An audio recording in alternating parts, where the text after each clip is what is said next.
नमस्कार दोस्तों, कैसे हैं आप लोग? तो स्वागत है हमारे इस नए वीडियो में। तो दोस्तों आज की इस वीडियो में हम आपके लिए जीके फर्स्ट डिवीजन कितने सवाल हैं? तो टॉप 16 यानी कि टॉप 16 सवाल काफ़ी महत्वपूर्ण लेकर आए हैं। ठीक है ना दोस्त? देखिए दोस्तों आज के जो सवाल है आपके अगले एग्ज़ामों को बना भी सकते हैं और बिगाड़ भी सकते हैं। फिर आप सोचोगे क्यों भाई? तो देखिए दोस्त आज के जो ये सवाल जो 16 करवा रहे हैं, अगर आप सच में ईमानदारी से कंप्लीट कर लेते हैं तो दोस्त बता रहे हैं ना कि आप 80% ना विद्यार्थियों से आगे निकल जाएँगे। क्यों? क्योंकि देखिए दोस्त ये सवाल ना हर एक एग्ज़ामों में बार-बार रिपीट होते हैं। मतलब बहुत ज़्यादा बार रिपीट होते हैं। लेकिन बहुत सारे बच्चे ना इसको छोड़ कर आ जाते हैं। आखिर वजह क्या है? क्योंकि उनको क्वेश्चन ही समझ में नहीं आता कि आखिर क्वेश्चन बोल क्या रहा है। तो हम इन्हीं 16 सवालों को आज की वीडियो में कंप्लीट करवाएँगे और काफ़ी बेहतरीन तरीके से हम कंप्लीट करवाएँगे। ठीक है ना? आप खुद बताइए कि आपने कितने सवालों को सही कर कर पाए हैं? क्योंकि आपका स्कोर ही बताता है कि आपका स्तर क्या है, ठीक है ना? तो चलिए हम बिना समय गँवाए आज का जो है पहला सवाल शुरू करते हैं। और ये जो सवाल है ना सभी दोस्तों एग्ज़ामों के लिए है। ऐसा नहीं है कि पर्सनली कोई एक प्रॉपर एक एग्ज़ामों के लिए, सभी एग्ज़ामों के लिए काफ़ी ज़्यादा महत्वपूर्ण है। तो चलिए हम बिना समय गँवाए आज को जो है पहला प्रश्न शुरू करते हैं, ठीक है ना? प्रश्नों को आप ध्यान से देखिएगा क्योंकि ये प्रश्न जो है काफ़ी ज़्यादा वीवीआई होने वाले हैं, ठीक है? जब आप देखिएगा तो खुद ही समझ जाइएगा। तो देखिए दोस्त आज का जो है पहला प्रश्न क्या है, ध्यान से पढ़िएगा और प्रश्नों को समझने की कोशिश कीजिएगा। देखिए, बोल रहा है कि जीवों में आनुवांशिकी विभिन्नताओं का मूल स्रोत क्या है? जो जीवों में जो डीएनए विभिन्नताएँ होती है, उसका मेनली प्रॉब्लम क्या है? ठीक है ना? जैसे ऑप्शन ए है हार्मोन्स का प्रभाव या फिर ऑप्शन बी है प्राकृतिक चयन या फिर ऑप्शन सी है उत्परिवर्तन या फिर ऑप्शन डी है लैंगिक जनन। अब बताइए इसमें का कौन सा आंसर सही है? ठीक है ना? देखिए बोल रहा है कि जीवों में आनुवांशिक विभिन्नता है। जैसे मानते हैं कोई जीव किसी तरह का हो गया, कोई जीव किसी और की तरह हो गया। आखिर इसका मेन कारण क्या है ऐसे विभिन्नताओं का? ठीक है ना? तो देखिए उत्परिवर्तन का मतलब क्या होता है? म्यूटेशन होता है। म्यूटेशन होता है, ठीक है ना? म्यूटेशन मानते हैं कि हमारा डीएनए जब आने वाली पीढ़ियों के लिए कॉपी करता है तो कभी-कभी जो है कॉपी गलत हो जाता है। उसी को बोला जाता है म्यूटेशन। तो इसका सही आंसर क्या हो जाएगा? ऑप्शन नंबर सी यानी कि जीवों में जो आनुवंशिकताएँ विभिन्नताएँ हैं, यानी कि किसकी वजह से होता है? म्यूटेशन की वजह से यानी कि उत्परिवर्तन की वजह से होता है। यानी कि ऑप्शन नंबर सी हमारा सही आंसर हो जाएगा। समझ में आ गया ना दोस्त? अब हम चलते हैं अगले नंबर प्रश्न पे। बिल्कुल इसी तरीके से आपको प्रश्नों को देखने को मिलेगा। ध्यान से देखिएगा, ठीक है ना? देखिए दूसरा नंबर प्रश्न क्या है? बोल रहा है उपास्थि में पाई जाने वाली जो प्रोटीन है, आखिर वो कौन-सा प्रोटीन है? ठीक है ना? 4 ऑप्शन दिया गया है, ध्यान से देखिएगा। पहला है यानी कि ऑप्शन नंबर ए कॉर्डियन है या फिर ऑप्शन नंबर बी है ओसिन है या फिर ऑप्शन नंबर सी है कॉर्डिलेजिन है या फिर ऑप्शन नंबर डी है ओसिसिन है। बताइए यानी कि ओसिन है और बताइए इसमें सही आंसर क्या हो जाएगा? देखिए आपको बता देना चाहते हैं उपास्थि का मतलब क्या होता है? कार्टिलेज होता है।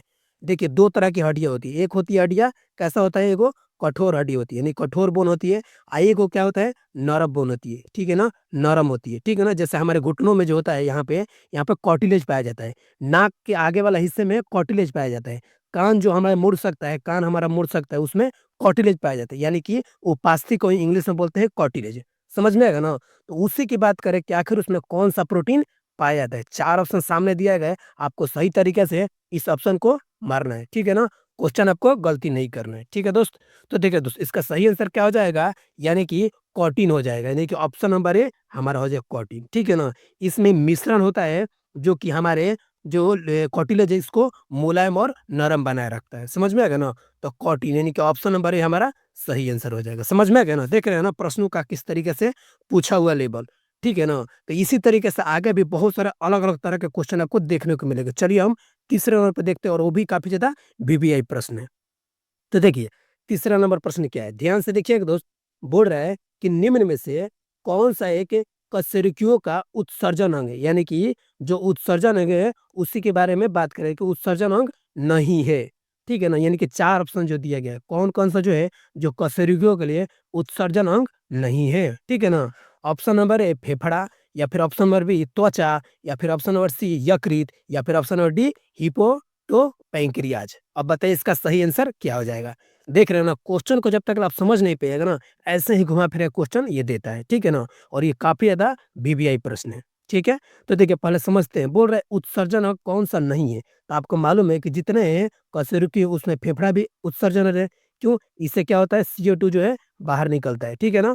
त्वचा की बात करते हैं, त्वचा से हम लोग का देखबे करते हैं पसीना बाहर निकलता है कि नहीं? तो ये भी उत्सर्जनक है।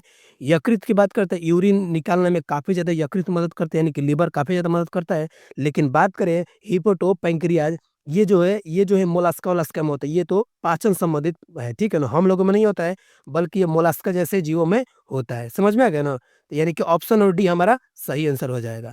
इस क्वेश्चन में पूछा है नहीं, और हम आपको हमेशा बताते हैं कि जब भी आप एग्ज़ाम हॉल में बैठिए, जहाँ पर भी दिखाई दे नहीं, इसको गोला कर दीजिएगा। क्यों?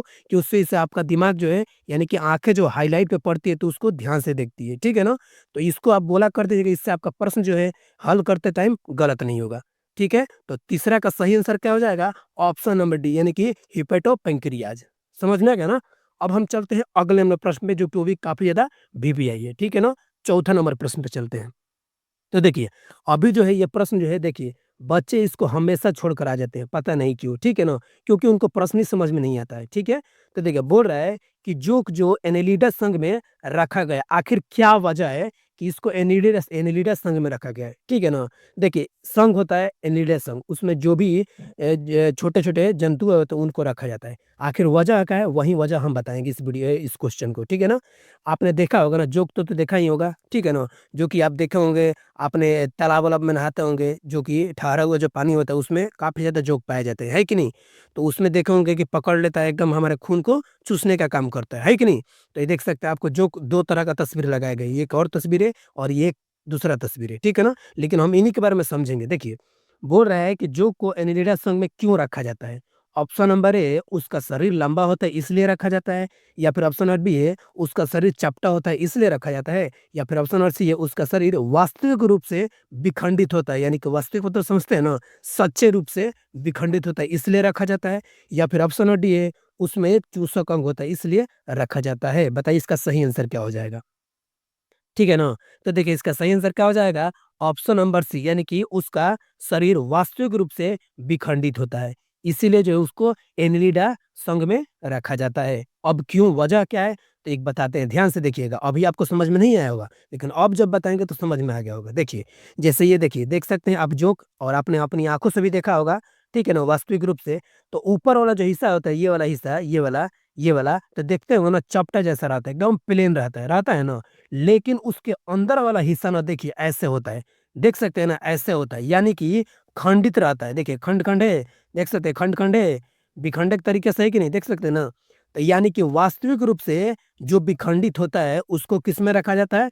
एनिलिडा फाइलम में रखा जाता है, यानी कि एनिलिडा संघ में रखा जाता है। जैसे जोंक हो गया, केंचुआ को देखेंगे, केंचुआ को, तो केंचुआ भी इसी तरीके का रहता है। इसीलिए इन लोगों को किसमें रखा जाता है? एनिलिडा संघ में रखा जाता है। तो यानी कि हमारा ऑप्शन नंबर सी क्या हो जाएगा?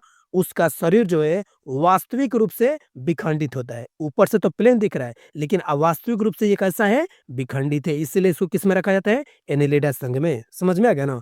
देखिए ये जीके फास्ट रीजन है, लेकिन फिर भी हम आपको बहुत सारी चीज़ इसमें बता रहे हैं, ताकि आपको एग्ज़ाम हॉल में किसी भी प्रकार को क्वेश्चन समझने में दिक्कत ना होए। और हमारे जो विद्यार्थी जब पहुँचेंगे एग्ज़ाम हॉल में, तो ऐसे प्रश्नों को ना यूँ ही बना के आ जाएँगे। ये हमारा सबसे पहला कर्तव्य यही है कि अपने विद्यार्थियों को समझा दिया जाए कि आखिर क्वेश्चन बोल क्या रहा है। समझ में आ गया ना? अब हम चलते हैं अगले नंबर प्रश्न पे, यानी कि 5वें नंबर प्रश्न पे। ठीक है ना? ठीक है, ये 5वां भी काफ़ी ज़्यादा वीवीआई है, और ध्यान से समझिएगा, ठीक है? बोल रहा है कि निम्नलिखित कथनों में से, ठीक है ना, जो कथन दिया गया है, उसी के बाद एक बोल रहा है कि निम्नलिखित कथनों में से कौन-सा कथन जो है सही है, ठीक है ना?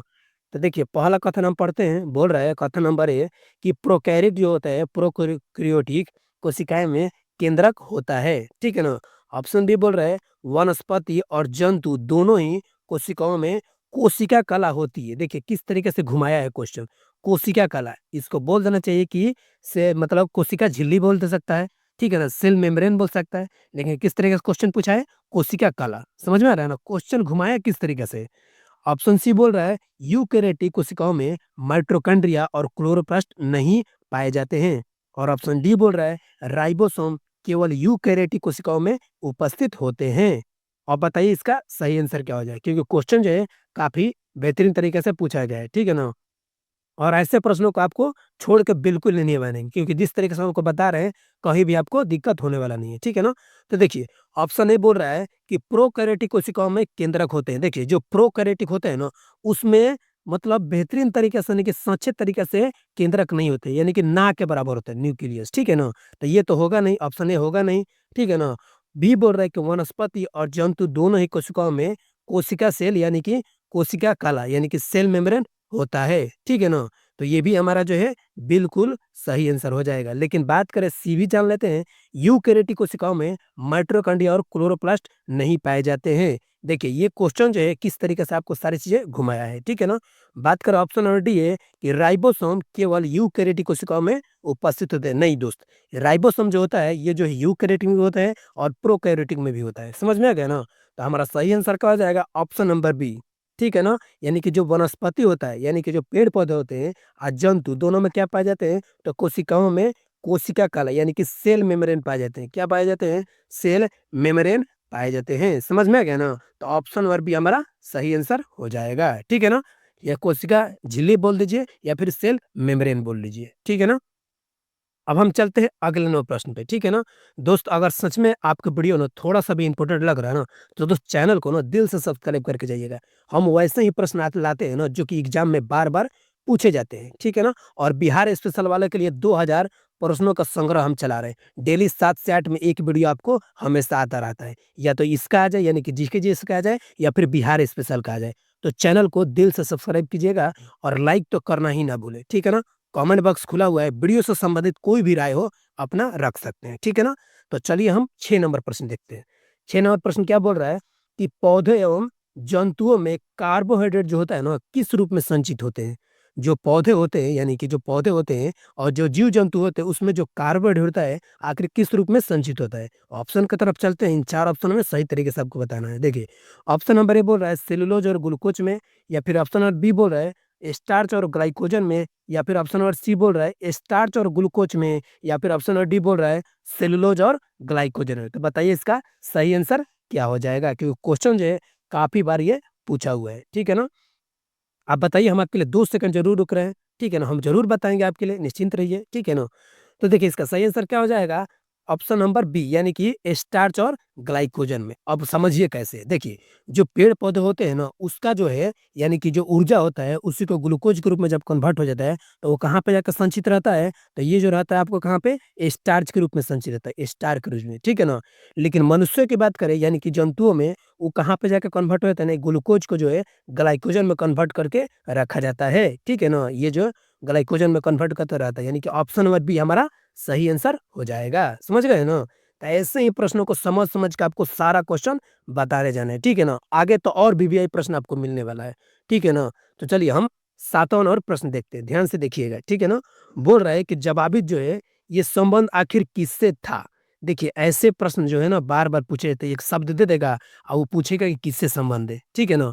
तो ऑप्शन नंबर ए है राज्य के कानून से था, या फिर ऑप्शन नंबर बी है मनसब प्रणाली को नियंत्रित करने वाले कानून से था, या फिर ऑप्शन नंबर सी है टकराव से संबंधित कानून से था, या फिर ऑप्शन नंबर डी है कृषि से संबंधित कर से था। अब बताइए इसका सही आंसर क्या हो जाएगा, ठीक है ना?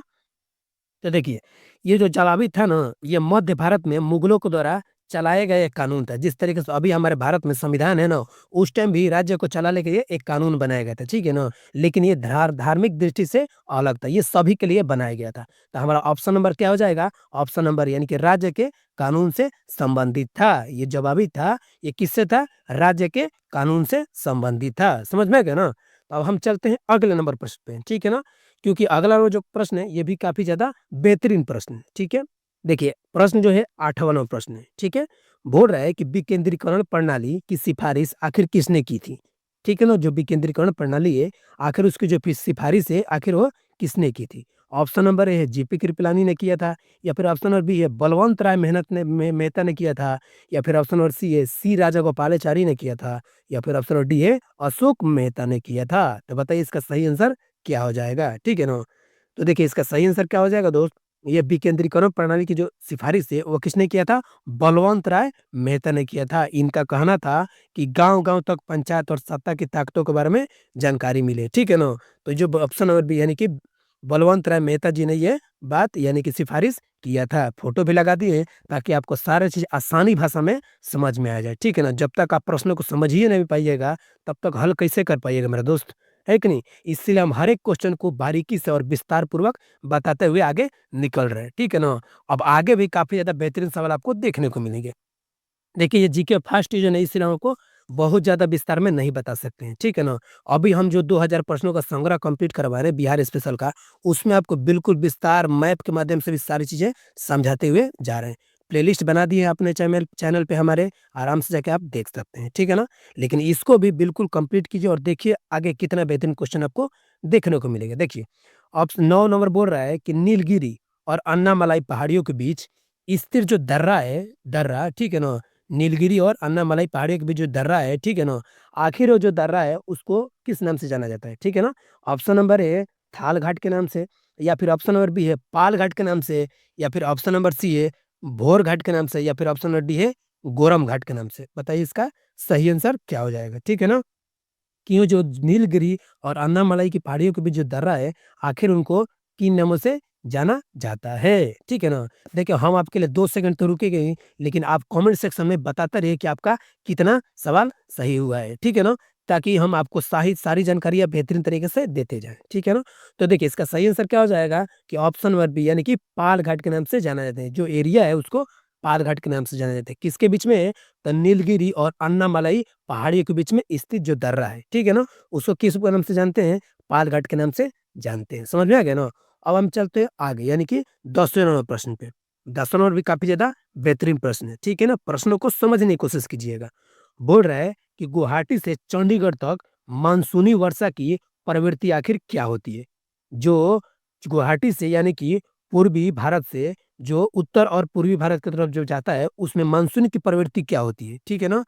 तो बोल रहा है ऑप्शन नंबर ए अनियमित प्रवृत्ति, या फिर ऑप्शन नंबर बी बोल रहा है वर्धमान प्रवृत्ति, या फिर ऑप्शन नंबर सी बोल रहा है हर्ष समान प्रवृत्ति, या फिर ऑप्शन नंबर डी बोल रहा है चक्रीय प्रवृत्ति। तो बताइए इसका सही आंसर क्या हो जाएगा? इसको एक और नाम से जानते हैं किस नाम से? क्षय, यानी कि क्षयमान, क्षयमान, ठीक है ना? क्षयमान प्रवृत्ति, ठीक है ना? क्षयमान प्रवृत्ति के हिसाब से बताइए इसका सही आंसर क्या हो जाएगा? अब तो हमको बहुत सारी चीज़ें बता दी, अब आराम से आप बता सकते हैं, ठीक है ना? तो पहले देखिए प्रवृत्ति होता क्या है? जैसे हमारी जो बारिश होती है, मानसून जब आता है तो हमारे पूर्वी भारत से, ठीक है ना? यानी कि गुवाहाटी का मतलब समझते हैं ना? यानी कि असम की तरफ से काफ़ी ज़्यादा बारिशें आती है, ठीक है ना? और धीरे-धीरे आते-आते ये गुवाहाटी तो ऊपर चला गया, है कि नहीं? इधर जो है पूर्वी भारत से धीरे-धीरे नॉर्थ वाला ऊपर वाले एरिया में धीरे-धीरे कम होने लगता है, ठीक है ना? तो जो कम होने लगता है, मानते हैं यहाँ पर 100 सेंटीमीटर बारिश हुआ, ठीक है ना? 100 सेंटीमीटर बारिश हुआ, तो इधर जाते-जाते 70, 80, 60 होने लगता है। समझ में आ गया ना? तो वही बातें बोल रहा है कि जब इधर से आता है तो क्या होता है? घटने लगता है। मानसून की जो वर्षा होती है, वो कैसी प्रवृत्ति है? घटते वाली प्रवृत्ति होती है। तो उसी को बोला जाता है क्या? क्षयमान प्रवृत्ति। यानी कि ऑप्शन नंबर सी हमारा सही आंसर हो जाएगा। यानी कि ह्रासमान बोलिए या फिर क्षयमान बोलिए। तो ह्रास होने लगता है यानी कि कमी होने लगता है। समझ में आ गया ना? तो इसी की ये बातें पूछ रहा है, ठीक है ना? अब हमें पूरा विश्वास है आपको समझ में आ गया होगा, ठीक है ना? देख सकते हैं ना कितना बेहतरीन तरीके से आपको बताया जा रहा है। हमारा बस एक ही मोटिव है कि आपको बेहतरीन से बेहतरीन रिजल्ट दिलाया जाए, ठीक है ना? तो हमारा ऑप्शन नंबर सी सही आंसर हो जाएगा, ठीक है ना? अब हम चलते हैं 11 नंबर प्रश्न पे, जो कि काफ़ी ज़्यादा इम्पोर्टेंट प्रश्न है और ये समझिए कि हमारे लिए और भारतीयों के लिए काफ़ी प्राउड वाली बात है। देख सकते हैं ना ये क्वेश्चन पे बोल रहे हैं, 11वां प्रश्न बोल रहा है कि प्रथम भारतीय महिला जो कि सैनिक है, आखिर जो है उन्हें स्काई ड्राइव कौन है? ठीक है ना? माने स्काई ड्राइव जो किया था भारतीय महिला, आखिर वह कौन है? स्काई ड्राइव का मतलब हुआ कि हेलीकॉप्टर यानी कि ऊपर से छलांग लगाया जाता है, उसी को स्काई ड्राइव की बोला जाता है, ठीक है ना? 4 ऑप्शन दिए गए, ध्यान से देखिएगा।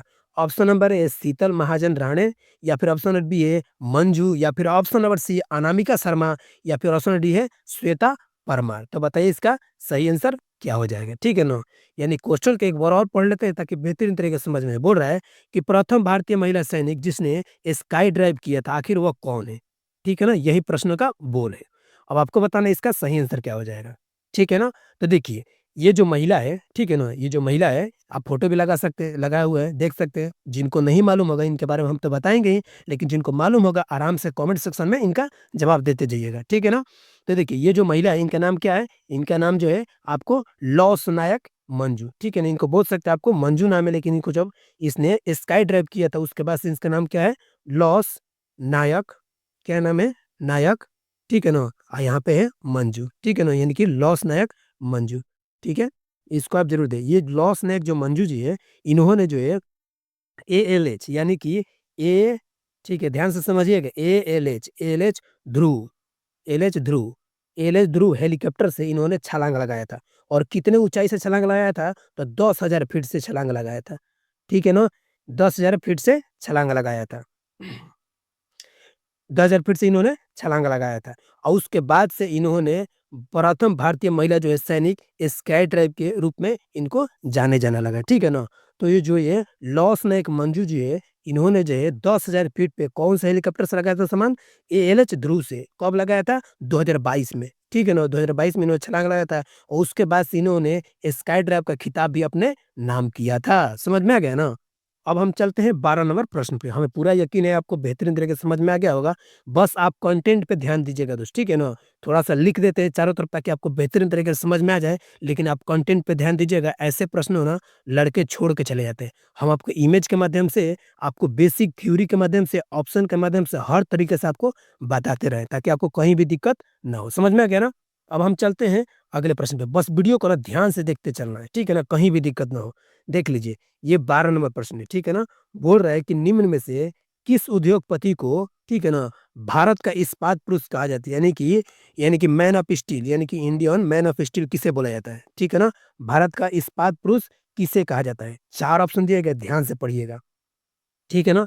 ऑप्शन नंबर ए है लक्ष्मी मित्तल को बोला जाता है, या फिर ऑप्शन नंबर बी है ओम प्रकाश जिंदल को बोला जाता है, या फिर ऑप्शन नंबर सी है जमशेद जे ईरानी को बोला जाता है, या फिर ऑप्शन नंबर डी है अनिल अग्रवाल को बोला जाता है। अब बताइए इसका सही आंसर क्या हो जाएगा? देखिए, आपको इमेज के माध्यम से भी लगा दिए हैं, आप आराम से जानकारी कर सकते हैं आखिर ये कौन महान पुरुष है कि नहीं? आप आराम से देख सकते हैं, उसके बाद ही आप जवाब दीजिएगा, ठीक है ना? तो देखिए, हम आपके लिए इसीलिए 2 से 5 सेकंड रुक जा रहे हैं ताकि आप आराम से सारी चीज़ें बता पाएँ, ठीक है ना? तो देखिए, ये बोल रहा है कि उद्योगपति जो कि भारत के स्टील पुरुष यानी कि स्टीलमैन के नाम से जाना जाता है, आखिर वो कौन है? तो देखिए, इसका सही आंसर पहले जान लीजिए कौन हो जाएगा? तो ऑप्शन नंबर सी यानी कि जमशेद जे ईरानी हो जाएगा। यानी कि ऑप्शन नंबर सी हमारा सही आंसर हो जाएगा, ठीक है ना? अब ये जमशेद जे ईरानी कौन थे? तो देखिए दोस्त, आपने टाटा का नाम सुना होगा ना? टाटा टीए, ठीक है ना? टाटा का नाम सुना होगा। ये टाटा स्टील कंपनी जो है ना, टाटा स्टील कंपनी आज जो आप लोग जानते हैं और अंतर्राष्ट्रीय लोग भी उनको जानते हैं, अंतर्राष्ट्रीय स्तर पे जो पहचान दिलाया है, वो कौन थे? यही व्यक्ति थे, यही व्यक्ति, ठीक है ना? यानी कि जमशेद जे ईरानी, ये टाटा के ना मैनेजिंग डायरेक्टर रह चुके हैं, ठीक है ना? इन्होंने अंतर्राष्ट्रीय स्तर पे जो ना काफ़ी ज़्यादा टाटा स्टील कंपनी को पहचान दिलवाया हुआ है, ठीक है ना? तो इन्हीं व्यक्ति को ना भारत का जो है इस्पात पुरुष के नाम से भी जाना जाता है। एक और बात बता देना चाहते हैं, ऐसे व्यक्ति को ना पद्म विभूषण से भी सम्मानित किया गया है। समझ में आ गया ना? तो ऑप्शन नंबर सी हमारा सही आंसर हो जाएगा, जमशेद जे ईरानी। और ऐसे ही क्वेश्चन को ना बच्चे छोड़ कर आ जाते हैं क्योंकि उनको क्वेश्चन समझ में ही नहीं आता है और आता भी है तो याद नहीं रहता है। लेकिन हम आपको देख सकते हैं ना इमेज के माध्यम से, विस्तार के माध्यम से हर चीज़ बता दे रहे हैं। आपके लिए चैनल कितना महत्वपूर्ण आप खुद समझ सकते हैं, ठीक है ना? अब हम चलते हैं अगले नंबर प्रश्न पे यानी कि 13 नंबर प्रश्न पे। बोल रहा है 13 नंबर प्रश्न कि मुकुल जो है, मुकुल किसकी प्रसिद्ध साहित्य रचना है? मुकुल जो है किसकी प्रसिद्ध साहित्य रचना है? ठीक है ना? 4 ऑप्शन दिए गए, ध्यान से बताना है। देखिए, ऑप्शन नंबर ए है माखनलाल चतुर्वेदी का है, या फिर ऑप्शन नंबर बी है भवानी प्रसाद मिश्रा का है, या फिर ऑप्शन नंबर सी है मुकुटधर पांडे का है, या फिर ऑप्शन नंबर डी है सुभद्रा कुमारी चौहान का है। तो बताइए इसका सही आंसर क्या हो जाएगा? ठीक है ना? तो देखिए, हम बताते हैं आपको। देखिए 2 सेकंड, 5 सेकंड तो हम हमेशा दे ही रहे हैं, ठीक है ना? आप आराम से बता सकते हैं, कमेंट बॉक्स खुला हुआ है। आप देखिए बिल्कुल बताते चलिए ताकि आपको कहीं भी दिक्कत हो, वीडियो से संबंधित, चैनल से संबंधित कुछ पूछना हो, कमेंट बॉक्स खुला हुआ है। आपका भाई, आपके जो भी आप हैं, आराम से अपना कमेंट बॉक्स में अपनी राय रख सकते हैं। ठीक है ना दोस्त? तो देखिए, ये जो मुकुल जो है, ठीक है ना? जो साहित्य रचना है, ये किनका है? सुभद्रा कुमारी चौहान का है। ठीक है ना? देखिए, सुभद्रा कुमारी जो चौहान है ना, इन्होंने देशभक्ति के लिए काफ़ी ज़्यादा रचनाएँ दिया है और साथ ही साथ जो जग जीवन में, जो डेली का रूटीन चल रहा है सबके जीवन में, उनके बारे में बहुत सारी इन्होंने रचनाएँ दिया है, ठीक है ना? दैनिक जीवन में जो भी चीज़ें लोगों के दैनिक जीवन में चलता है, उनके बारे में इन्होंने काफ़ी ज़्यादा रचनाएँ भी दिया है और साथ ही साथ देशभक्ति के लिए इन्होंने काफ़ी ज़्यादा रचनाएँ दिए हैं। तो इनका सही आंसर क्या हो जाएगा? सुभद्रा कुमारी चौहान, यानी कि मुकुल क जो साहित्य रचना है, वो किनका है? सुभद्रा कुमारी चौहान का है, यानी कि ऑप्शन नंबर डी हमारा सही आंसर हो जाएगा। देखिए जहाँ पर फोटो के माध्यम से भी सारी चीजें लगा दी है। समझ में आ गया ना? अब हम चलते हैं अगले नंबर प्रश्न में। बिल्कुल हम समय नहीं गवाएंगे, पॉइंट टू पॉइंट हम सारी चीजें आपको कंप्लीट करते हुए जाएंगे, ठीक है ना? तो देखिए आज का जो 14 नंबर क्या है, बोल रहा है कि जो दीवार पर मिट्टी से बनाई जाने वाली कौन सी चित्रकला है? नोडोरा अलंकार जो है किस जनजाति की विशेषता है? ठीक है ना? नोडोरा जो चित्रकला आखिर किसके लिए प्रसिद्ध है? कौन सी जातीय जो है अधिकांश तौर पर ये बनाती है? ठीक है ना? देखिए 4 ऑप्शन है, आप आराम से ध्यान से मारिएगा। कौन सा है? नोडोरा, नोडोरा, ठीक है ना? ऑप्शन नंबर ए है भील, या फिर ऑप्शन नंबर बी है कोरकू, या फिर ऑप्शन नंबर सी है सहारिया, या फिर ऑप्शन नंबर डी है गोंड। तो बताइए इसका सही आंसर क्या हो जाएगा? तो देखिए इसका देख सकते हैं यहाँ पर चित्रकला भी दिखा दें, देखते हैं कितना बेहतरीन तरीके से बनाया गया है, ठीक है ना? ये दीवालों पे नोडरा जो चित्रकला आराम से ये बनाते हैं लोग। कौन सी जनजातियाँ है? तो ये जो है गोंड जनजाति है, यानी कि ऑप्शन नंबर डी हमारा सही आंसर हो जाएगा, ठीक है ना? इनके हाथों में देख सकते हैं कितनी कला है कि नहीं?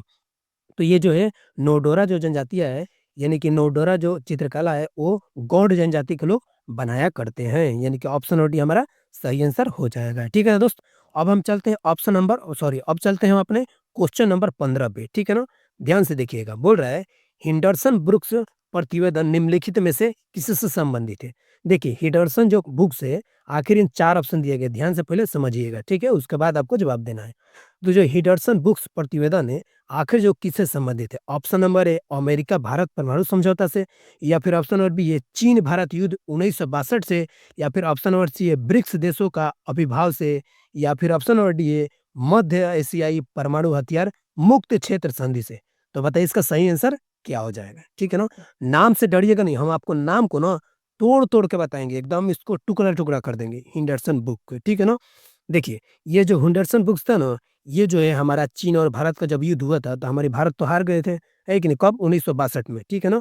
तो उसी का जो है एक जो है इस पे प्रतिवेदन किया गया था, यानी कि रिपोर्ट तैयार किया गया था। उसी रिपोर्ट का ना माने क्या गलतियाँ हुई थी, क्या कमी रह गई थी, जिसकी वजह से ये युद्ध को हारना पड़ा भारत को, आखिर क्या वजह है? उसी रिपोर्ट का नाम जो है ना हिंडरसन ब्रुक्स बोला गया है, ठीक है ना? उसी रिपोर्ट को क्या बोला गया है? हिंडरसन ब्रुक्स बोला गया। और आप ये जो चीज़ें हम अभी बता दिए, आप जीवन में कभी नहीं भूलिएगा। और ऐसे प्रश्न जब आएगा ना, आप आराम से टिक मार के बेहतरीन तरीके से हल करके जाइएगा, है कि नहीं?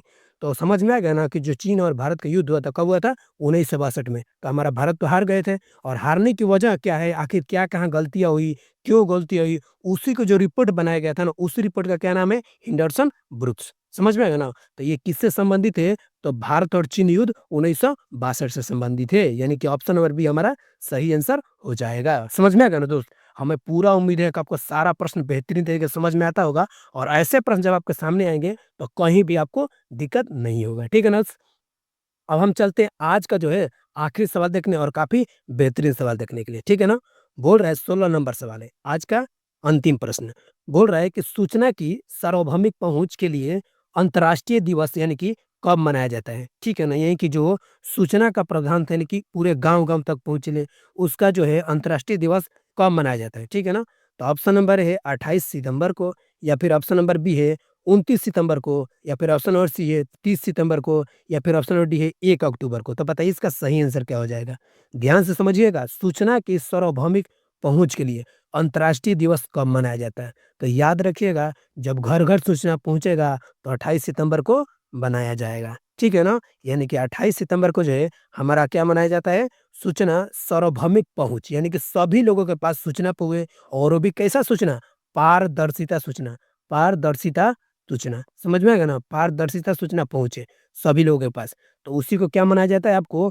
तो 28 सितंबर को जो है सूचना यानी कि अंतर्राष्ट्रीय सूचना मनाया जाता है। समझ में आ गया ना? सूचना के सार्वभौमिक अंतर्राष्ट्रीय दिवस मनाया जाता है 28 सितंबर को, याद रखिएगा, ठीक है ना?